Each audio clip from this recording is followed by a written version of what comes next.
Good morning friends, இது உங்கள் friends academy daily கண்டர்ஸில் இன்றைக்கி என்ன பார்க்க போகிறோம் அப்படின்னா டிசம்பர் 29, 2025 திங்கட்கிழமை இன்றைக்கி கண்டர்ஸ் பார்க்க போகிறோம். இதுக்கு முன்னாடி நம்ம டெய்லி கண்டர்ஸ் அப்லோட் பண்ணியிருக்கோம். பார்க்காதவங்க பார்த்து எடுத்துக்கோங்க. அது மட்டும் இல்லாமல் நம்ம சேனல் சப்ஸ்கிரைப் பண்ணி சப்போர்ட் பண்ணுங்கள். முடிஞ்சவங்க ஃப்ரெண்ட்ஸ்லாம் ஷேர் பண்ணுங்கள். நம்மளுடைய ஃப்ரெண்ட்ஸ் போலீஸ் அகாடமி அப்படின்னு டெலிகிராம் சேனல் ஜாயின் பண்ணிக்கோங்க. இம்பார்ட்டன்ட் அப்டேட்ஸ்லாம் ஒன்றே கிடைக்கும். டிஸ்கிரிப்ஷனில் லிங்க் கொடுத்துருக்கேன். இமீடியட்டாக ஜாயின் பண்ணிக்கோங்க. சரிங்களா? 2026 ஆண்டு நடைபெற உள்ள அனைத்து போட்டித் தேர்வுக்குமான அப்டேட்டும் வந்து பார்த்தீங்கன்னா நம்ம குரூப்பில் கொடுத்துருவோம். அதனால் விருப்பமுள்ள மாணவர்கள் இமீடியட்டாக ஜாயின் பண்ணிக்கோங்க. சரிங்களா? வாங்க ஃப்ரெண்ட்ஸ், இன்றைக்கி கண்டர்ஸ் பார்த்துடலாம். இது ஒரு முக்கியமானது தான். இது வந்து பார்த்திங்கன்னா மீட் பண்ண முடியாது. இது வந்து சுற்றுச்சூழல் அப்படின்ற டாபிக் கீழே வந்து பார்த்திங்கன்னா இதெல்லாம் வரும். அதனால் வந்து பார்த்திங்கன்னா இதை அப்படி நோட் பண்ணிக்கோங்க. சென்னை மாநகராட்சியில் 15 மண்டலங்களிலிருந்து தினமும் 6000 மெட்ரிக் டன் குப்பைகள் வந்து பார்த்திங்கன்னா சேகரிக்கப்படுகிறது. அவை வந்து பார்த்திங்கன்னா பெருங்குடி, கொடுங்கையூர் குப்பை கிடங்குல தான் வந்து பார்த்திங்கன்னா கொட்டப்பட்டு வந்தது. அதனால் வந்து பார்த்திங்கன்னா அந்த பகுதி வந்து பார்த்திங்கன்னா மறுபடியும் ஒரு புகாருக்கு உள்ளாகி இப்போ வந்து பார்த்திங்கன்னா திடக்கழிவு மேலாண்மை திட்டத்தில் வந்து பெருங்குடி, கொடுங்கையூர் குப்பை கிடங்கிலிருந்து வந்து நிலங்களை வந்து பார்த்திங்கன்னா மீட்டெடுத்திருக்காங்க.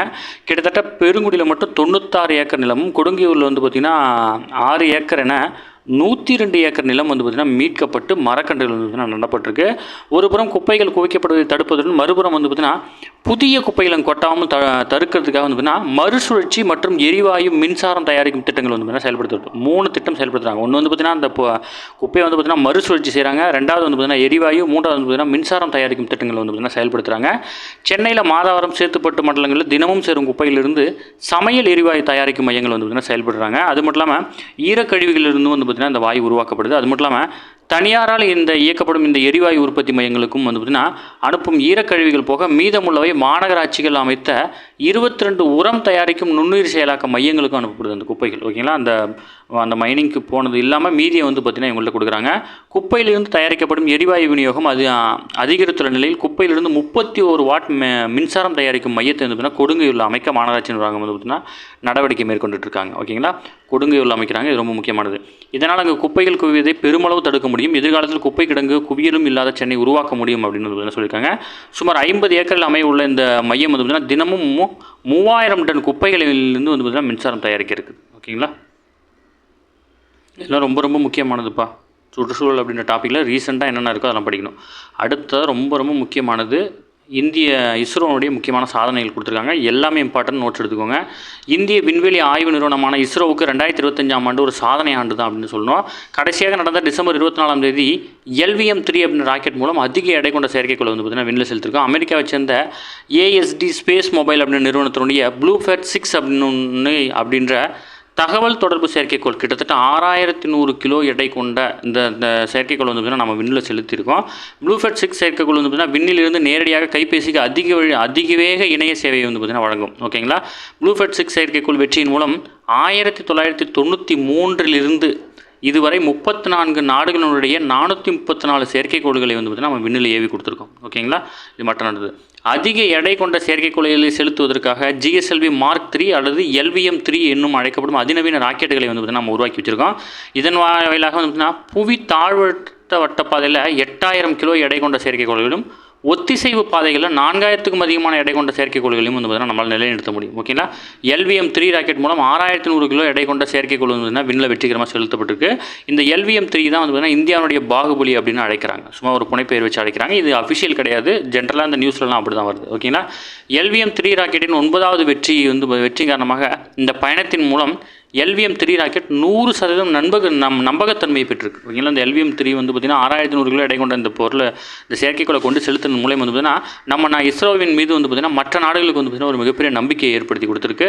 ப்ளூஃபேட் பிளாக் 2 மிஷன் வந்து பார்த்திங்கன்னா LVM ராக்கெட்டுடைய 6வது வெற்றி. GSAT-19 என்ற தகவல் தொடர்பு செயற்கைக்கோள் 2017 வந்து பார்த்திங்கன்னா அதை வச்சு ஏவணும். அடுத்தது வந்து பார்த்திங்கன்னா அதனுடைய வெற்றி பயணமாக வந்து பார்த்திங்கன்னா அதே ராக்கெட் மூலம் 3850 கிலோ எடை கொண்ட சந்திராயன் 2 விண்கலத்தை வந்து பார்த்திங்கன்னா புவியின் வளிமண்டலத்துக்கு வெளியே 2019 நிலைநிறுத்தணும். சந்திராயன் 3 வந்து பார்த்திங்கன்னா 2023 அதே வெஹிக்கிளில் தான் வச்சு அனுப்பியிருக்கும். ஓகேங்களா? LVM-3ல் பிரிட்டனை சேர்ந்த ஓப்பன் வெப் நிறுவனத்தினுடைய 72 செயற்கைக்கோளை LVM-3 ராக்கெட் மூலம் வந்து இஸ்ரோ செலுத்திருக்கு. தலா 36 செயற்கைக்கோள்கள் என 2022 அக்டோபரிலும் 2023 மார்ச்சிலும் வந்து பார்த்திங்கன்னா வெற்றிகரமாக செலுத்தியிருக்கும். ஓகேங்களா? ரொம்ப ரொம்ப முக்கியமானதெல்லாம் இஸ்ரோனுடைய சாதனைகளில். அடுத்தது இஸ்ரோவின் அதிக சக்தி வாய்ந்த ராக்கெட் தயாரிப்பு பணம் 1980 வந்து பார்த்திங்கன்னா தொடங்குச்சு. வெறும் 35 கிலோ எடை கொண்ட ரோகிணி RS-1 அப்படின்ற சோதனை செயற்கைக்கோளை வந்து பார்த்திங்கன்னா LVM-3 ராக்கெட் மூலம் செலுத்தி அதன் பிறகு வந்து பார்த்திங்கன்னா ASLVM, BSLVM, GSLV அப்படின்ற ஏஎஸ்எல்வி, பிஎஸ்எல்வி, ஜிஎஸ்எல்வி அப்படின்ற இஸ்ரோவோட ராக்கெட் தயாரிப்பு பயணம் வந்து பார்த்திங்கன்னா ஃபுல்லாமே வந்து பார்த்திங்கன்னா ரொம்ப வேகம் எடுக்க ஆரம்பிச்சிச்சு. இஸ்ரோவின் கனவு திட்டமான ககன்யான் திட்டத்துக்கு தான் வந்து இந்த எல்விஎம் ராக்கெட் மூலம் செயல்படுத்த முடியும் அப்படின்றது வந்து பார்த்திங்கன்னா இப்போ கொஞ்சம் கொஞ்சமாக நிரூபணமாக இருக்குது. இந்த 6100 கிலோ எடை கொண்ட அந்த ராக்கெட்டை இந்த செயற்கையோட செலுத்தினது மூலம் இந்தியாவுடைய கனவு திட்டம் ககன்யான் திட்டம் அதுக்கு வந்து பார்த்திங்கன்னா இது ரொம்ப ஒரு உத்வேகமாக இருக்குது அப்படின்னு சொல்லியிருக்காங்க. அது மட்டும் இல்லாமல் ககன்யான் திட்டத்தின் மூலம் மனிதர்களை விண்வெளிக்கு அனுப்பும் முன் வியோமித்ரா என்ற பெண் தோற்றம் கொண்ட ரோபோவை வந்து பார்த்திங்கன்னா LVM-3 ராக்கெட் மூலம் வந்து பார்த்திங்கன்னா விண்வெளிக்கு அனுப்ப இஸ்ரோ தயாரிச்சிருக்காங்க.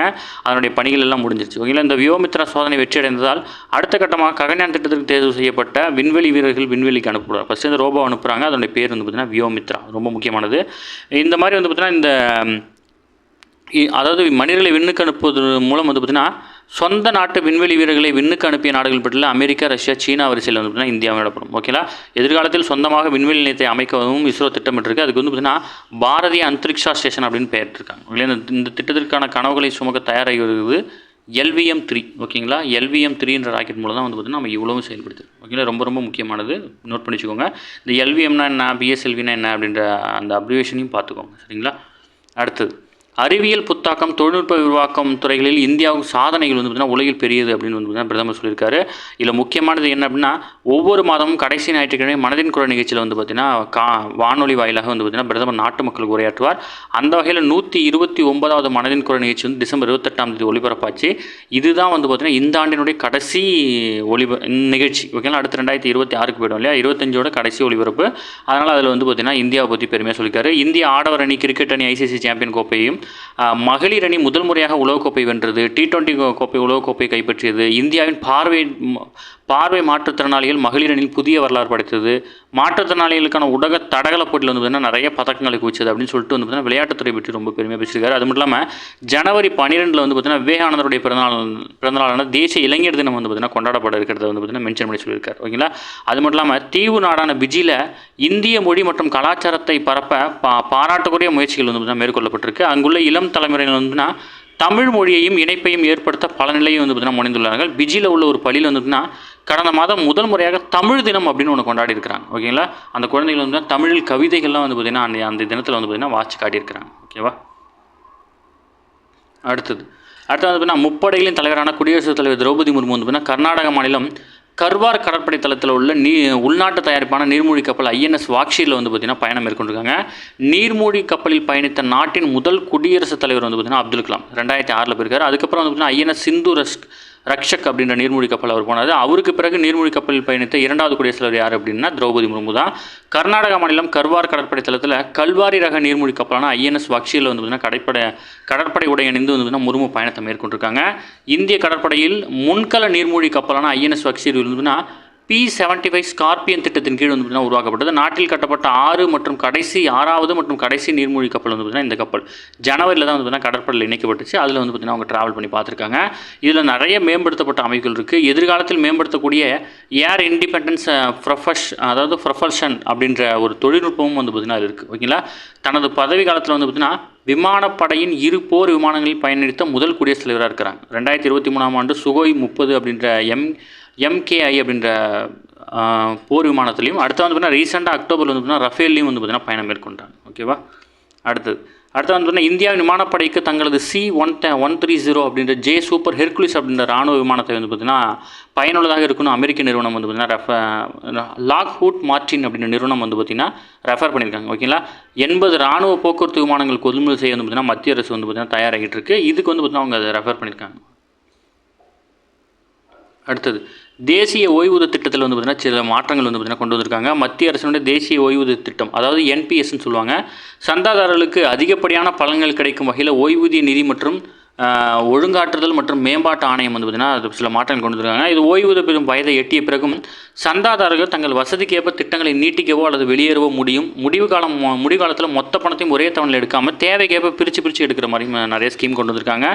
இல்லை ஓய்வூதியதாரர்கள் கணக்கில் வந்து மொத்தம் நிதி வந்து பார்த்திங்கன்னா 12 லட்சத்துக்கு மேல் இருந்தால் இதுவரை 60% பணத்தை மட்டுமே வந்து பார்த்திங்கன்னா பெற முடியும். ஓகேங்களா. பாருங்கள் வந்து 60% தான் பெற முடியும். மிச்சம் 40% வந்து பார்த்திங்கன்னா கட்டாய ஆயுட்கால ஓய்வூதிய திட்டத்தில் வந்து பார்த்திங்கன்னா இன்வெஸ்ட் பண்ணணும். ஓகேங்களா. இப்போ வந்து பார்த்திங்கன்னா 80% நிதியை நீங்கள் எடுத்துக்கலாம். 20% வந்து பார்த்திங்கன்னா இன்வெஸ்ட் பண்ணால் போதும். இல்லை முதலீட்டுக்கு வயது வரும்போது பார்த்திங்கன்னா நம்மளுடைய 75 இருந்துச்சு, இப்போ 85 மாற்றிருக்காங்க. ஓகேங்களா. ரொம்ப ரொம்ப முக்கியமானது. ஜஸ்ட் இன்ஃபர்மேஷன் தெரிஞ்சுக்கோங்க. ஓகேவா. ஜஸ்ட் இன்ஃபர்மேஷன் மட்டும் தெரிஞ்சுக்கிட்டால் போதுமானது. அடுத்தது அடுத்து வந்து பார்த்திங்கன்னா தேசிய பேட்மிண்டன் சாம்பியன்ஷிப்பில் ரித்விக் சஞ்சீவ், சூர்யா கரிஷ்மா ஆகியோர் தங்கள் பிரிவில் வந்து பார்த்திங்கன்னா சாம்பியன் பட்டம் வென்றிருக்கிறாங்க. 87வது ஜூனியர் தேசிய பேட்மிண்டன் போட்டி ஆந்திர மாநிலம் ஸ்ரீ விஜயவாடாவில் கடந்த 22ஆம் தேதி வந்து பார்த்திங்கன்னா நடைபெறுது. அந்த ஆட்டத்தில் வந்து பார்த்திங்கன்னா இந்த வெற்றி கிடச்சிருக்கு. ஓகேங்களா. அடுத்து வந்து பார்த்திங்கன்னா அடுத்தது வந்து பார்த்திங்கன்னா அரை சதம், அதாவது வந்து பார்த்திங்கன்னா இந்தியாவுடைய துணை கேப்டனான ஸ்மிருதி மந்தனா வந்து பார்த்திங்கன்னா அரை சதம் கொடுத்துருக்காங்க. அந்த அரை சதத்தை கொடுத்ததுக்கப்புறம் அவங்களுடைய மொத்த ஓவரால் ரன் வந்து பார்த்திங்கன்னா 10,000 கடந்திருக்கு. இந்த மாதிரி வந்து பார்த்திங்கன்னா இந்த மைல்கல்லை எட்டிய 4வது வீராங்கனை அப்படிங்கிற பெருமை வந்து பார்த்திங்கன்னா அவங்க பெற்றிருக்காங்க. ஓகேங்களா. முன்னாள் இந்திய கேப்டன் மிதாலி ராஜ் வந்து பார்த்திங்கன்னா 10,868, நியூசிலாந்தினுடைய சூசி பேட்ஸ் வந்து பார்த்திங்கன்னா 10,652, இங்கிலாந்தினுடைய சார்லட் எட்வர்ட் வந்து பார்த்திங்கன்னா 10,273 ஆகிய 3 இடங்களில் வந்து பார்த்திங்கன்னா இந்த பதக்கப்பட்டியல் வாங்கியிருக்காங்க. ஓகேங்களா.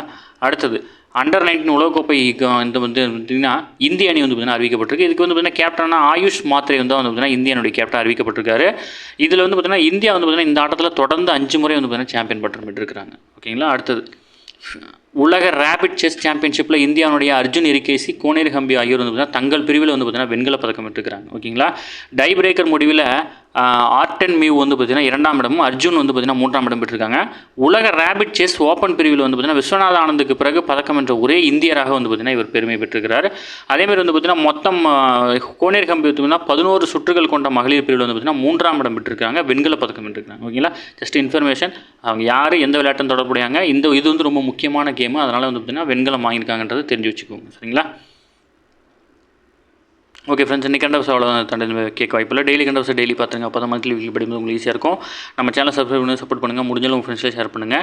நம்முடைய ஃப்ரெண்ட்ஸ் போலீஸ் அகாடமி அப்படின்ற டெலிகிராம் சேனல் ஜாயின் பண்ணிக்கோங்க. இம்பார்ட்டன்ட் அப்டேட்ஸ்லாம் உங்களுக்கு ஒன்று கிடைக்கும். நம்ம இப்போ பார்க்குற இந்த கரண்ட் அஃபேர்ஸ் எல்லாமே அதில் கட் பண்ணி கொடுத்துருவாங்க. 2026ஆம் ஆண்டு நடைபெறவுள்ள அனைத்து போட்டி தேர்வுக்குமான அப்டேட் வந்து நம்ம குரூப்பில் கொடுத்துருவாங்க. டிஸ்கிரிப்ஷன் லிங்க் கொடுத்துருங்க. டெலிகிராம் சேனல் ஜாயின் பண்ணிக்கோங்க. அதை விட முக்கியமானது என்ன அப்படின்னா, இப்போலேருந்து வந்து கரண்ட் அஃபேர்ஸ்லாம் படிக்க ஆரம்பிச்சிருங்க. டிஎன்பிசியில் வந்து பார்த்தீங்கன்னா நோட்டிஃபிகேஷன் விட்டாச்சு, எஸ்எஸ்சியில் வந்து பார்த்தீங்கன்னா விட்டாச்சு, டிஎன்பிசியில் ஆனுவல் பிளானர் விட்டுட்டாங்க. அதனால் வந்து பார்த்தீங்கன்னா இப்போலேருந்து படிக்க ஸ்டார்ட் பண்ணுங்க. யாரும் காலதாமதம் செய்ய வேண்டாம். சரிங்களா. Thank you friends.